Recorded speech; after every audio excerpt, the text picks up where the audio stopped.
మీ ఏం IT AI job అయితే join next it challenge. Job తెచ్చుకోండి, 5 లక్షలు తీసుకోండి. అంటే బాలకృష్ణ గారి గురించి అడిగితే అంటే మీకు అంటే ఒక ఇంటర్వ్యూలో నేను చూశాను, ఆయన గొప్ప వ్యక్తి అండి అని చెప్పని మీరు వినడం నేను విన్నాను. సో ఏంటి ఆయనలో మీకు నచ్చిన లక్షణం ఏమిటి? సంస్కారం.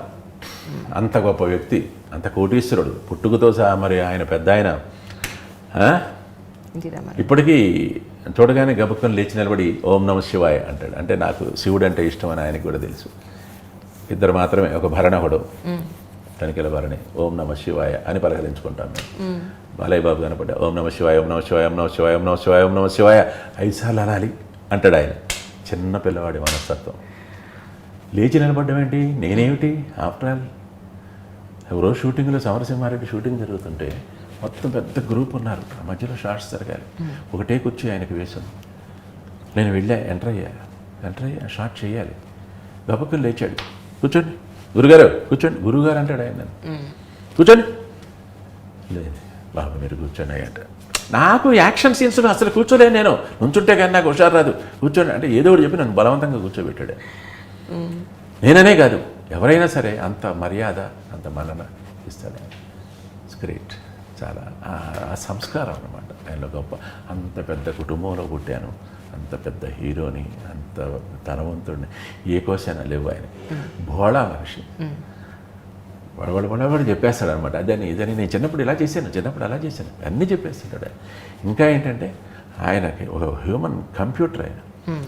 వాళ్ళ నాన్నగారు చేసిన సినిమాల్లో ఉన్న పాత్రలు, సంభాషణలు అన్నీ అప్పచెప్పేస్తాడు ఆయన అవలేరుగా. చాలా పెద్ద డైలాగ్స్ అని చెప్పేస్తాడు. ఎంత టాలెంట్ అసలు అది. అన్నీ ఏ సినిమా అయినా ఏది పట్టుకున్నా కానీ అవన్నీ చెప్పేస్తుంటాడు, టప్ప టప్ప టప్ప టప్ప చెప్పేస్తాడు. గుర్తుండవు మనకి అసలు. అట్లాగే ఏదో ఇంకా నేర్చుకోవాలనే తాపత్రయం ఒకటి, ఆ మంత్రాలని కానీ అవి కానీ ఇవి కానీ ఏదో ఒకటి అది నేర్చుకోవాలి అప్పుడు చెప్పాలి, చెప్పాలి. ఓకే కరెక్టేనా మళ్ళీ మనల్ని అడుగుతుంటాడు. చాలా ఇష్టం, నేనంటే చాలా ఇష్టం. అది నాకు అదృష్టం. అది మీరు తిట్టుకోనంటే ఇంకొకటి అడుగుతాను, మీరు వద్దంటే తీసేద్దాం, లేకపోతే వద్దు. అలా చూడకండి కోపంగా, ముందే భయపడతారు జనం. మరి తిట్టకండి అంటే తిట్టుకునే క్వశ్చన్ అంటే క్వశ్చన్ అంటే అడగలేదంటారు మళ్ళీ తర్వాత జనాలు. నేనేమన్నా అన్నది కదా. జయప్రకాష్ రెడ్డి గారు, జేపీ గారు ఆయన మూవీ షూట్కి వచ్చినప్పుడు ఎవరినో ఒకరిని తీసుకొచ్చి వీళ్ళకి వేషం ఇవ్వయ్యా అని చెప్పని మరి వాళ్ళకు ఒక ఉపాధి కల్పిస్తారు. ఆయనతో పాటు ఎవరో ఒకరిని తీసుకొస్తారు అని చెప్పని అంటారు. అనే టాక్ ఉంది. ఏంటి సార్, నాకు నిజంగా ఫిల్మ్ ఇండస్ట్రీ పెద్దగా పరిచయం లేదు, బట్ ఏంటంటే చెప్తూ ఉంటారు అలా అందరూ. సో ఏంటి అసలు అందులో ఉండే వెనకాల? నాకు టీచర్గా పనిచేసేటప్పటి నుంచి మనిషిలో ఉండే ఒక కష్టము, నష్టము, ఆపదలో ఏదన్నా వాళ్ళని ఆదుకోవాలనుకోవడం, ఏదో మనకు చేతనైనంత దృఢమపడము, కాస్త కూస్తో ఏదన్నా వాళ్ళకి సహాయం చేద్దాం అనుకోవడం అనే గుణం ఒకటి మరి అలా ఉంది. దానివల్లనే కొంతమందిని చెబుతూ ఉంటాను. కాస్త అంటే కొద్దిగా ఒక సీనియర్ ఆర్టిస్ట్ కనుక ఏదన్నా మాట వింటారేమో, ఏదన్నా కాస్త ఇవ్వండి అయ్యా, ఏదన్నా 4 రోజులు వేషం ఇస్తే వాళ్ళకి కాస్త మీటర్ తిరుగుతుంది ఎంతో కొంత. ఇప్పుడు చాలామంది ఇందాక చెప్పాను కదా, చిన్న ఆర్టిస్టులు ఉన్నారు, జూనియర్ ఆర్టిస్టులు ఉన్నారు, చిన్న ఆర్టిస్టులు, కంపెనీ ఆర్టిస్టులు ఉన్నారు. నెలకు 2 రోజులు, 3 రోజులు, 4 రోజులు, 5 రోజులు, వాళ్ళకి ఎప్పుడు పని జరుగుతుందో తెలియదు, ఎంత ఇస్తారో తెలియదు, 500 ఇస్తారో, 1000 ఇస్తారో, 1500 ఇస్తారో తెలియదు. మరి వాళ్ళు ఇంటి అద్దె కట్టుకోవాలి, బిడ్డల్ని పోషించుకోవాలి, వాళ్ళని చదివించుకోవాలి, భోజనం చేయాలి, ఇవన్నీ చేయాలి కదా. ఇవన్నీ చేయాలంటే మరి ఏం చేస్తారు, ఎక్కడి నుంచి అవస్థలు పడుతూ ఉంటారు. అందుకని నాకు తెలిసినంతవరకు ఇప్పుడు నా శిష్యులు చాలామంది ఉన్నారు, ఆడవాళ్ళు ఉన్నారు, మగవాళ్ళు ఉన్నారు. అంటే ఎవరైనా నా దగ్గర ఇప్పుడు వాళ్ళ జూనియర్ ఆర్టిస్టులు కూడా నా దగ్గరికి చాలామంది బతికొంచి గుడ్ మార్నింగ్ అండి, నమస్కారం అని చెప్పి వెళ్తారు. ఏదైనా ఇబ్బంది వచ్చినా, కష్టం వచ్చినా కానీ చెబుతారు. ఎందుకంటే నేను వింటాను, ఆ వినడం అనేది నాకు అలవాటు. చాలామంది ఏం ఫీల్ అవుతారంటే, ఇదిగో ఇట్లాగే ఒక టాక్ వచ్చిందో బ్యాక్ వచ్చిందంటే ఆడపిల్లలతో మాట్లాడుతుంటాను, ఆడవాళ్ళతో మాట్లాడుతుంటాను, అబ్బో జేపీ గారు మంచి కూడా ఉంటారు. అదేం లేదమ్మా, టోటల్గా ప్రపంచంలో మా ఆవిడ ఒక్కటి తప్ప అందరూ అట్లాగే అనుకుంటారు. మా ఆవిడ మాత్రం అనుకోదు, ఎందుకంటే ఆవిడకి నా మీద సంపూర్ణ నమ్మకం, విశ్వాసం. ఎవరొచ్చినా, అది ఆడాని కాదు మగాని కాదు, ఎవరొచ్చినా కానీ వాళ్ళకి ఏదో ఒకటి పాపం నేను చేయగలిగితే, నా మాట వేయడం వాళ్ళకి చెప్తాను, మీరు ఇవ్వగలిగితే. ఎవరో బయట రోడ్డు మీద పోయే వాళ్ళని పిలిచి ఇస్తామనుకుంటారు. టాలెంటెడే, బాగా డైలాగ్ చెప్తారు, బాగా ఎక్స్ప్రెషన్ ఇస్తారు, చెప్తారు, వాళ్ళకి ఇవ్వండి. వాళ్ళకి ఏదో సహాయం చేసినట్టు 4 రోజులు పని ఇచ్చారు, ఎంతో కొంత వాళ్ళకి ఒక్క ఖర్చు గడిచిపోదు. ఇది తప్పితే అంతే నా మనసులో ఆలోచన, ఇక అంతకు మించి వేరే ఉండదు. శీతాకాలం చెయ్యాలి అనేది ఒకటి, నలుగురికి ఏదైనా చెయ్యాలి, అది ఆయన మా అయ్య దగ్గర నుంచి వచ్చింది. ఏదో చెయ్యాలని ఒక ఆరాటం మాత్రం ఉంటుంది మనసులో. ఏదన్నా సహాయం చేయాలి, ఏదన్నా హెల్ప్ చేయాలి అనేది, ఏదన్నా ఆపరేషన్ చేయించుకుంటున్నాం, ఏదైనా చేయాలి, గబుక్కుని ఏదో ఒక ఆపద వచ్చింది, వెంటనే తీసుకెళ్ళి హాస్పిటల్లో చేర్చాలి. చదువుకునేటప్పుడు నేను ఉద్యోగం చేసేటప్పుడు కూడా పిల్లాడికి ఏదైనా దెబ్బ తగిలింది, ఇమీడియట్గా భుజాన్ని వేసుకుని డాక్టర్ దగ్గరికి పరిగెత్తేవాడిని అంతే. వాడికి కాస్త చూపించి ఎంతమంది వేయించి కట్టుకట్టించేసి మళ్ళీ తీసుకొచ్చి రిక్షా ఎక్కించి ఒక పావలా 10 రూపాయలు అయితే వాడిని ఇంటికి పంపించేసేవాడిని. ఆ తత్వం బిగినింగ్ నుంచి అట్లాగే అలా పెరుగుతూ వచ్చిందమ్మా. అదేమి తప్పు కాదు. ఒకవేళ ఎవరైనా ఏమైనా అనుకున్నా కానీ నేను అసలు వాటిని లెక్క చేయను, వాళ్ళ కర్మ అనుకుంటాను అంతే. శీతాకాలం అయినా కానీ వర్షాకాలం అయినా కానీ అసలు మామూలు నీళ్లు తాగను, చల్లటి నీళ్లు, చిల్డ్ వాటరే తాగుతారు మీరు. ఎందుకు అసలు? అంటే ఎలా అలవాటైంది అసలు? ఎందుకు వేసవికాలం అంటే ఓకే, శీతాకాలం వర్షాకాలం కూడా అంత చిల్డ్ వాటర్ ఎలా తాగుతుంది సార్? ఎప్పుడైనా మరి ఇంట్లో ఫ్రిడ్జ్ కొనుక్కున్నప్పటి నుంచి అట్లా చల్లటి నీళ్లు తాగడం అలవాటు అయిపోయింది చిన్నప్పటి నుంచి. బిగినింగ్లో ఏం ఫ్రిడ్జ్లు ఉండేవి కాదు కదా, కొంత వయసు వచ్చేటప్పటికి ఆ ఫ్రిడ్జ్లు రావడం, ఫ్రిడ్జ్ కొనుక్కోవడం జరిగింది. అప్పటి నుంచి చల్లటి నీళ్ళు తాగడం, ఆ చల్లటి నీళ్ళు అదే అలవాటు అయిపోయింది. ఎప్పుడు తాగినా కానీ చల్లటి నీళ్ళే తాగాలి. అదొకటే వ్యసనం అయిపోయింది దాదాపుగా నాకు. ఎందుకనే ఒక డబ్బా ఎప్పుడు నా పక్కనే ఉంటుంది, వాటిలో 12 గంటలు చల్లగా ఉంటుంది దాంట్లో. అది కూడా చల్లదనంలో ఇంకా కొంచెం ఎక్స్ట్రీమ్కి వెళ్ళిపోయింది. గడ్డగట్టేంత చల్లదనం ఉంటే కానీ నాకు తాగినట్టుగా ఉండదు. నాకు ఒకవేళ జ్వరం వచ్చినా, లేకపోతే గొంతు పోయినా, గొంతుకి ఏదైనా ఇబ్బంది వచ్చినా, దగ్గు వచ్చినా, పడిసం వచ్చినా, డాక్టర్లు ఎవరన్నా ఉంటే ఒక 2 రోజులు కోల్డ్ వాటర్ తాగే మానేయండి జేపీ గారు, కాస్త గోరువెచ్చని నీళ్ళు అవి తాగండి అంటే ఓకే డాక్టర్ గారు, సరే డాక్టర్ గారు అలాగే అంటాను.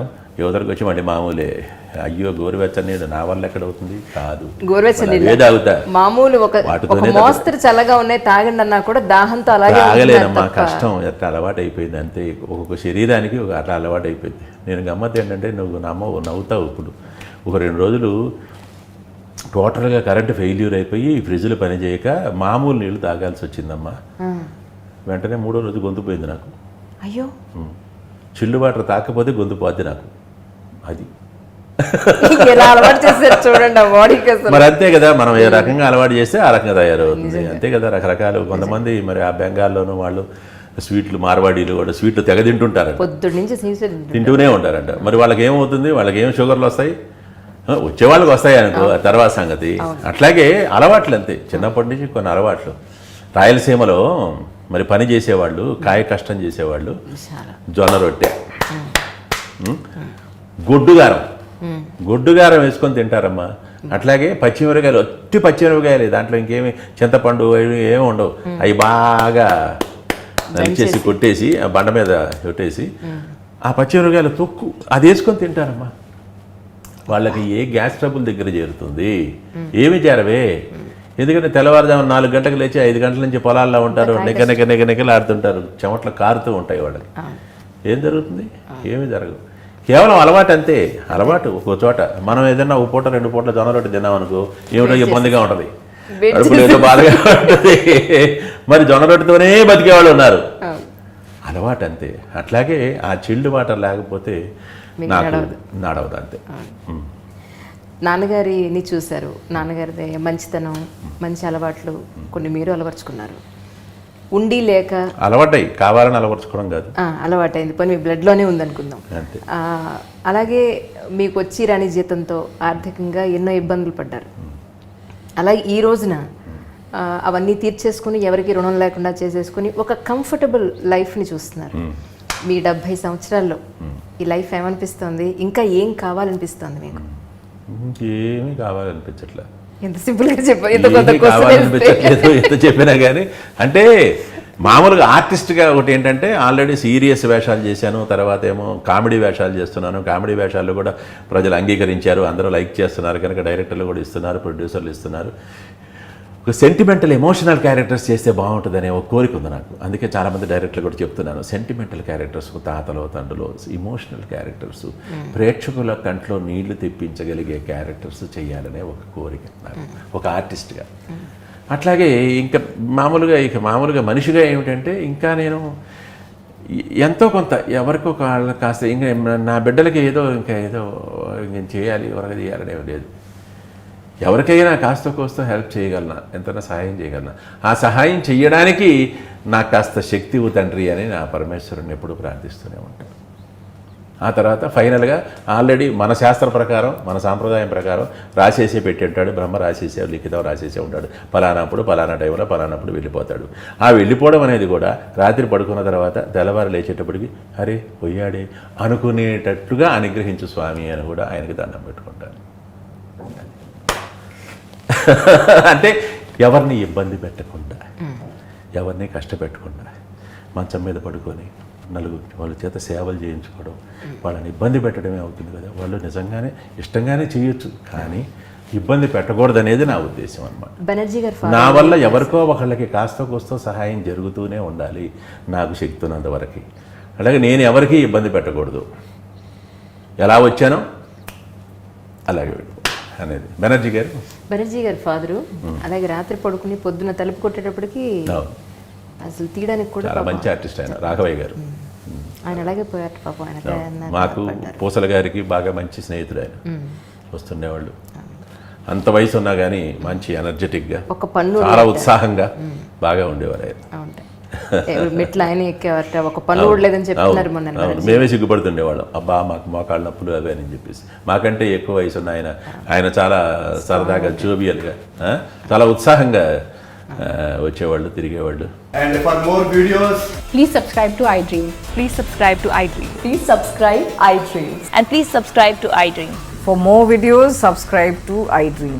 please like, share and subscribe to the channel. Congratulations, iDream. Subscribe to iDream. Subscribe to iDream. So subscribe to iDream Media. iDream ki iDream team andarki huge congratulations. Please subscribe iDream Media. Please subscribe to iDream. Subscribe iDream. Please subscribe to iDream. iDream అంటే నా కళల channel subscribe చేసుకున్న నోరు తిరుగుతలేదు, మీరైతే గంట గుర్తు కొట్టండి. For more such videos, please subscribe to iDream. Subscribe to iDream. Please subscribe to iDream. Please subscribe iDream Media. Please do subscribe to iDream. Please subscribe to iDream Media. For best entertainment and information, please subscribe iDream. And don't forget to subscribe to iDream.